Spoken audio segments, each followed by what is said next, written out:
Only a troubling thought flashed and he realized. Yudza was addressing the Holy King directly, and if she touched him, everything could turn out very badly. The girl SB. Noroa spoke quietly and asked for a meeting, addressing him by name and patronymic Noroa Rita. After that, she introduced herself, Fuyuko, the Holy King. Fuichi's thoughts flickered in confusion as if she was trying to make him confirm her words. Fuichi added, the doll standing behind her was her friend named Want. Noroa. No one noticed. She did not look angry, but her manner of speaking resembled something quite unusual and strange. However, still he quickly realized the most important thing now was something completely different. Noroa said that she had learned it was she who wrote him that letter. Aurora, having read the content of the letter, spoke about him and reminded. The letter mentioned his death. In his reflections he noted, Fuko was silent, and he concluded that if she wanted to answer directly, she would have written it in the letter from the very beginning. These thoughts led him to the conclusion her decision to call him meant another hidden purpose. Fuko sneered boldly and suggested he guess what exact purpose she had in mind. It can be assumed that she wanted to harness his power. Coco confirmed. His answer was almost accurate and then explained that the point was to lift the curse from the holy city. She said, lately, strange events had been happening in the holy city, and even the inquisitors themselves could not handle them. Noko said that without any action, the city risked falling into danger and that he was skilled at dealing with curses. Noroha admitted, now he understood why exactly he was lured here. Naroha and Suka understood dealing with the curse would not be easy, yet he agreed to help. Fuko. When the problem was already solved, Marco suggested handing over the information needed about this person, and that was what made him agree. Nara agreed and accepted the cooperation proposal. Noroha's thoughts confirmed. Contacting the cursed equipment was a forced move, although he himself did not desire it at all. Aroha clarified the question specifically about the ammunition itself, whether its grace was its characteristic feature. Fuko. Kiko assumed that the item belonged to the SSS rank, and by this confirmed, the artifact posed a danger. Barra stated he was ready to take on the task, although he himself did not seek participation. But without alternatives, he was forced to agree to the role, and he set a condition. Holy Ch. The holy chambers served as the base of the Inquisition, and at the same time as a training ground where members of the Order gathered. Milna reported that everyone had already been gathered, introduced to those present, and now new inquisitorial comrades ready to cooperate were announced. Varys's memories of his own terms of cooperation quickly brought him back to the first point. He needed to keep in contact with the Inquisitors. Mimo named each person present by name before the assembly. Dijudiu quietly introduced herself and immediately declared that she dreamed of becoming the best idol, and this caused a slight embarrassment to hang in the air. Naraka politely apologized for the prank of his companion, jokingly calling her a mischievous doll. You immediately flared up with an offended reaction and sharply cut off in response, so the scene came alive with vivid colors. Meanwhile, Naraka noted, the Inquisition's intelligence network, as in the Raven Square, works incredibly swiftly and extremely usefully. Mimo. Mimo pointed to Cuckoo and introduced her to everyone nearby, emphasizing her place and importance. Cuckoo politely greeted those present and immediately responded to the introduction. In Naraka's mind, the second condition worked not to harm Cuckoo in any way. Mimo emphasized, the present truly had cursed artifacts. In Naraka's thoughts, it was noted precisely because of this, Cuckoo would not be taken into custody immediately, so they were given a chance to negotiate and cooperate. Mimo admitted, the alliance of the cursed with the Inquisition for the Holy Land became an extremely unusual phenomenon. Naraka politely apologized for the inconvenience and offered her help. Replied that everything was fine if it at least slightly pushed them towards solving the curse. They expressed disagreement, emphasizing, the curse distorted their pride and such methods were considered unacceptable. Thomas noticed a familiar face among the opponents and immediately recognized him, the notorious cruel resident inquisitor known throughout the district. Mimo ordered Sena to calm down and stop his wave of protest. Sena stubbornly refused to give up power, insisting that they did not need any cursed power. Naraka froze in surprise. She was waiting to see what would happen next. Offered to prove their right to refuse right now by challenging Naraka to a duel to resolve the dispute by force. He was stunned when he heard the word duel, completely unprepared for such a turn of events. The queen loudly declared that they did not need dirty power, and promised to prove it by defeating Nora in a duel. Mimo's consciousness exploded with panic. He was not going to rush into a fight with the Inquisitor and tried with all his might to avoid conflict. Mimo pretended to agree with Sani's arguments. There was indeed weight in his words. Sani relaxed for a moment. The support worked, and he felt his position strengthen. Mimo immediately declared that Her Holiness makes the decisions, and that the throne itself endowed these people with power. Sterling reminded everyone, any inquisitor is forbidden to go against the will of Her Holiness. It is risky and unacceptable. Mimo sharply rejected any hints of disobedience to orders, assuring that such a thought never even crossed his mind. After that, he warned everyone nearby to handle the cursed bearers carefully despite their inexperience. These words sounded very serious when she explained. 2 escorts had S-class clearance, so their authority was equal to the power of Her Holiness. The assembled team reacted with complete confusion, exclaiming about the unknown S-level. In a calm tone, he explained, for those present with B-level clearance, any close contact with such people was not only impossible, it also posed a direct danger. Thoughts had already taken hold in the mind. The level of authority in this city looked like a kind of social status. Cuckoo briefly confirmed the guess and explained that the access system here is based on a strict hierarchy. Mimo also cut in and said that thanks to Mimo's intervention, he was saved from a truly serious danger, at least for now. Sane grumbled discontentedly, but doubts in his mind were still clearly visible. He assumed, if he really resisted to the end, he could ask Narua to help with training. It was a rare chance to fight with the cursed equipment. She added, that victory over the curse was never the work of a single fighter, it was a joint challenge, and that such training would teach them to coordinate actions, not cling to each other. He felt that resistance would achieve nothing, and yet reluctantly agreed. He understood. There was no point in refusing, and there were almost no other options left. Juju T. He threw at him words that teamwork had always been his weak point after all. He did not have the reputation of a person who knows how to work in a pair. Sharply cut off in response that hearing such words from her, and especially from her, was particularly disgusting. He brightened his voice and declared that this was the perfect moment to test the strength of the one who bears the curse, and that he would do everything as honestly as possible. She realized Sen, it turned out, just wanted to fight and emphasized this with annoyance. Then he stated that he would give Noro full right to decide what exactly the training would be, and let him choose the conditions, how exactly they would look. But Mimo intervened and overturned the rules. She ordered that all inquisitors must fight against 2 bearers of the curse. Arava froze, realizing she literally meant everyone standing nearby now, and felt that everything suddenly became complicated.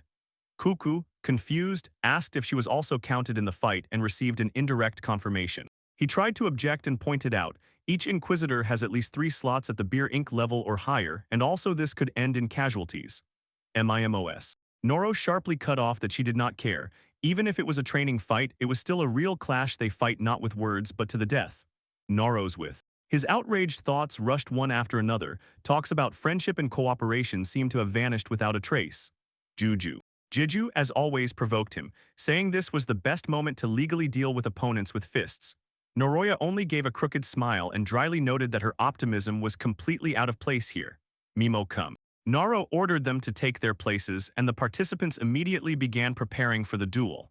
Naro, or Kuroa, realized things were going too far and he would have to fight despite his own reluctance. She refused to take part, but Noroa calmed her and promised that no one would be able to touch her. His thoughts only confirmed that he was dissatisfied with the situation, but they really had no choice. Vane enthusiastically declared that he did not expect such an early opportunity and immediately made it clear that he intended to kill Noroa. It was. The Inquisitor's words struck Noroa, and he apologized again in complete horror, although he already understood that the Inquisitor was speaking the truth. Sane thanked for the opportunity to check the equipment and was about to demonstrate everything live. In Noroa's mind, a click happened. Sane meant the spear. At this guess, he tensed sharply. Sane, not holding back pride, solemnly declared that he would now announce his name and make everyone admire him. Crocum Lai stated that this was an A-rank Thunder Spear with 410 damage units and rare lightning attributes. Its ability to cancel the effect after a hit is revealed. When the attack reaches the target, it additionally damages or destabilizes opponents if they block. Proa called it a revolutionary idea. It masked the spear's weak points, which confused Sane. Kane jumps up in shock at the exclamation and asks how Noroa knows so much about his weapon, cannot hide his irritation. Noroa just smirks crookedly and replies that there is nothing special about it. Timo gave the final command and announced the start of the training fight, then muttered, "Gee." Hain gave the order and led the attackers forward, surrounding Noroa from all sides in a moment. Noroa. Oroa mentally noted, the ring closed too quickly and one did not expect such from the Inquisitors of the Holy City. He sternly He strictly ordered Cuckoo not to show her nose past him and to constantly stay close, and even emphatically forced her not to move away. Cuckoo only immersed herself in prayer, quietly, intently uttering words, hoping that this could help, and suddenly Cuckoo transformed into a giant dragon, and her metamorphosis shocked everyone nearby. During the battle, Cuckoo quietly handed Noroa the responsibility and left him to take the blow alone. Juju. Juju flared up with indignation. He convinced himself that the lizard simply abandoned them and flew into the sky. Noroya was embarrassed by Cuckoo's strange behavior but quickly recovered. The Inquisitors darted glances at each other, exchanging embarrassed looks, unable to comprehend what had just happened. Cuckoo encouraged Noroa, assuring him she believes in his strength and his success. Roa secretly rejoiced that she finally did not have to worry about Cuckoo and immediately admitted she deserves trust. She renounced. He noted if the dragon does not attack, there is nothing to fear, so he declared Noroa the sole target, anxiously warned that something else was approaching them, and the tension on the field sharply increased. The king gathered all his strength and gave the order for a full-scale attack, setting his fighters for a sudden offensive.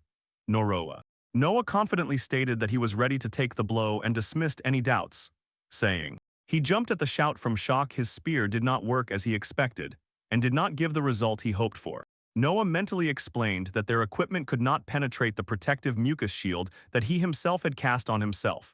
He restrainedly and politely, tearfully, restrainedly, he thanked the circumstances and his allies for the protection that pulled him out of trouble. Sve noted, the weak electric discharge was even pleasant and did not cause any serious harm. Sane. Noroa tried to prove that the clash was not over yet and focused on the next move. He admitted, he himself hoped to break the opponent psychologically, but understood that one cannot count on such a simple bet. Juju. Dizudiu disdainfully spat. The Inquisitor is a trifle, brushing off his threat as if it was not worth attention. Noraka agreed. The crowd of opponents made the matter more complicated and restraint painfully difficult. The Inquisitor is a trifle. He devalued the weight of his threat with his own words again and again. At these words he froze in surprise and once again clarified why one should restrain oneself in battle. Noroa replied that the power around is a chance.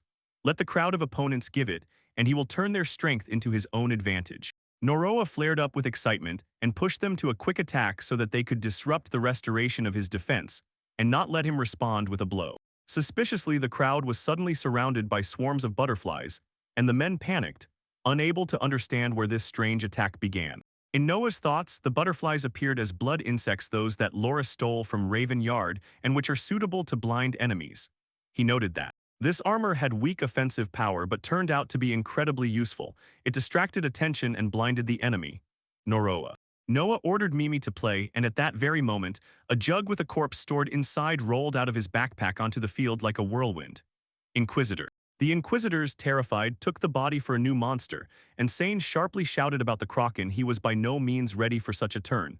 Naro, thanks for watching. Thank Mimi for her help. Crown of Death forces the dead to attack the living.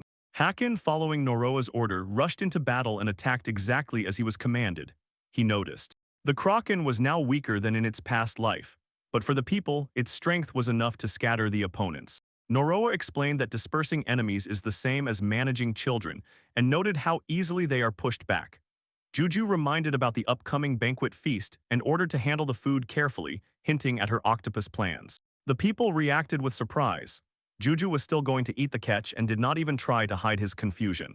Noroa fiercely insults, calls a coward and challenges to a duel, swearing to kill him. Akemli responded sharply, saying he was only defending himself, and when a curse requires a different approach, one should act differently. Meanwhile, Juju was chewing popcorn, and it was clear he was enjoying the spectacle. He promised to do everything in his power to prove his point and defeat Noria. People warned, under these conditions, the spear is an extremely dangerous thing because anyone could get a fatal electric shock. Sane accused. He accused Noroa of deliberately spilling water, which caused the danger. He admitted it and hinted at another reason. Suddenly, the opponents were hit from behind. Ram, acting together with an ally, attacked the one hiding in the water, and at the same time did not harm them. They declared that they won this training skirmish, and only after a tough fight did they breathe a sigh of relief. She directly admitted her surprise at his strength and said that she understood the difference between them, but did not expect such power. She noted that he did not harm his enemies even when the pressure was ruthless, and they noted his cold-bloodedness. He was accepted because he had already tested various types of equipment and hoped the variety of techniques would work in practice. Paul politely asked him not to reveal the full truth about that power, and then, smiling, added that the opponents would hardly be able to digest such a sudden revelation. Ram addressed Noroa, calling him a master, and frankly rejoiced that everything worked out. Noroa in response praised everyone present and stated that the team did an excellent job. She proudly declared that she was the first to arrive both in results and in mood that day. Sway objected, sharply reminding that her contribution significantly overturned the training outcome. Noroa T. Chua thanked both and emphasized that they really gave their all and made a significant contribution. Noroa asked if her participation would be counted and insisted on an honest mention. She smiled and said that Juju mostly eats, and that is what helps them stay together. Announced that everything was over and she felt relieved, the victory was theirs. As she took a step further onto the floating waves sway on the water, Cuckoo slipped away unnoticed. Lost her step and lost her balance. She was only slightly pushed and she staggered forward. Koa immediately became concerned about her condition and asked if she was okay. Juju jokingly called Cuckoo a clumsy lizard and laughed at her awkward clumsiness. Mimo burst out laughing along with them and noted how funny their antics and jokes looked. Ram sighed with relief because Cuckoo was unharmed and sincerely thanked for her safety. Mimo He fixed his gaze on the number of friends Noroa had managed to meet along the way, and could not believe how lucky he was. The unusual components of their team cursed equipment, a dragon and kraken, flashed in their imagination, and they were shocked by the strange combination of Juju and two enthusiasts loudly assured that they had a whole bunch of equipment, hundreds of items, and that there was enough food for absolutely everyone, hinting at a fun future. Noah refuted the idea of an artifact supposedly controlling monsters and asked Juju to be quiet. He explained. He said that he had gathered equipment for controlling dead bodies, and that he had already defeated the Kroken near the sacred city. Mimo They assume the appearance of the S-rank monster was a consequence of the curse that covered the city itself. Mimo instantly flared with alarm as soon as she realized how dangerous this could turn out to be. She reported, "Recently, the city has been constantly attacked by foreign monsters not at all like those native to these lands." And she added, "The cause of the monster's appearance could not be determined, but a rather serious theory was already proposed." Noroa internally noted the assumption about a curse controlling the monsters, and his suspicions only grew. Mimo confirmed, the curse controlling the monsters was indeed considered a possible cause of the tragedy. Panic buzzed in Noroa's head. He realized that now all suspicions would fall on him. Mimo. She said that the city's barrier would not withstand real monsters, and the Inquisitors were mostly trained to fight humans. If an S-rank monster appeared, the city would be defenseless at the critical moment. To emphasize how dangerous everything could be, Mimo explained. The holy city, which had stood and prospered for 7 centuries, was already on the verge of complete destruction. She bowed deeply. She addressed Noroa and asked him to defend the city from the threat that was already looming. The training session ended and the joyful mood suddenly broke, giving way to severity and anxiety. Din sharply refused to accept help from the Cursed One, loudly repeating that he would never agree to such an ally under any circumstances.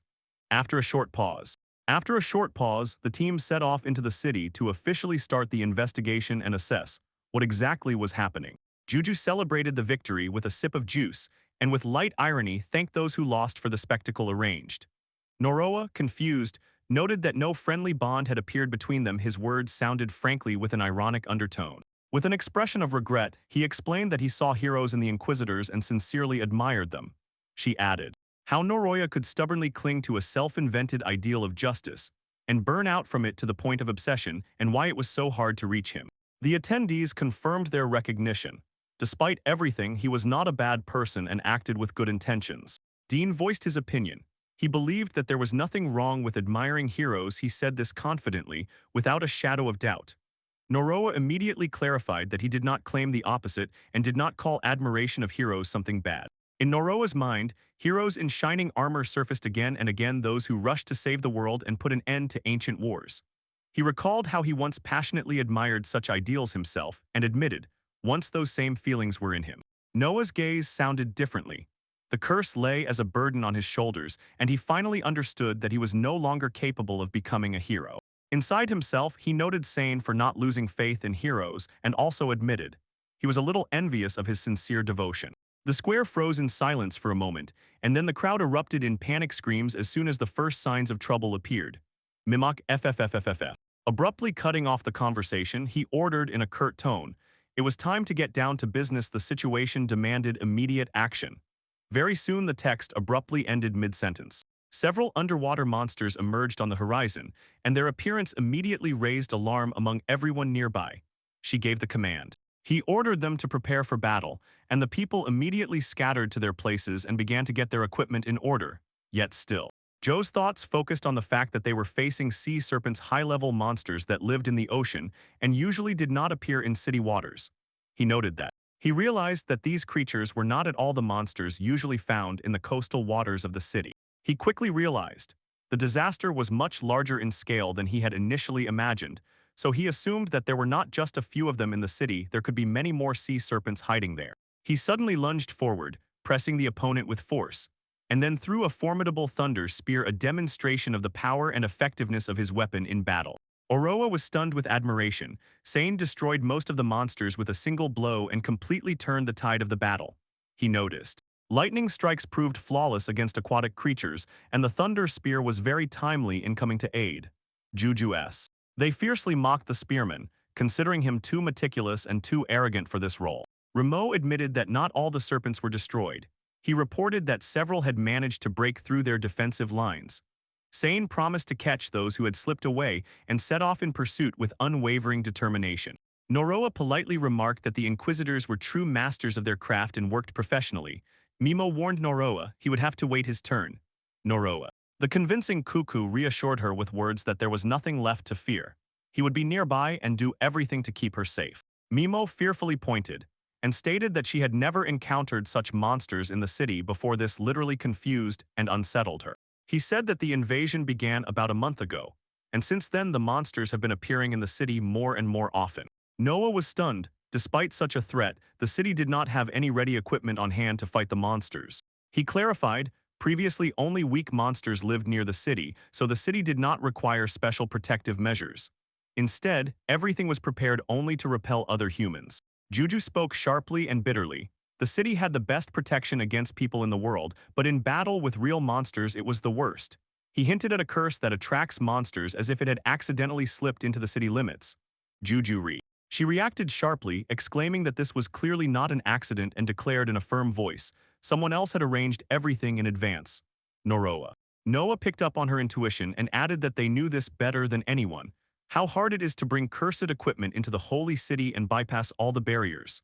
He reminded them, cursed obstacles usually do not get permission to enter, and even when they break through, they face a wave of Inquisitors and several layers of protective barriers. It became clear what was happening right now did not look like an accident or the result of a natural disaster.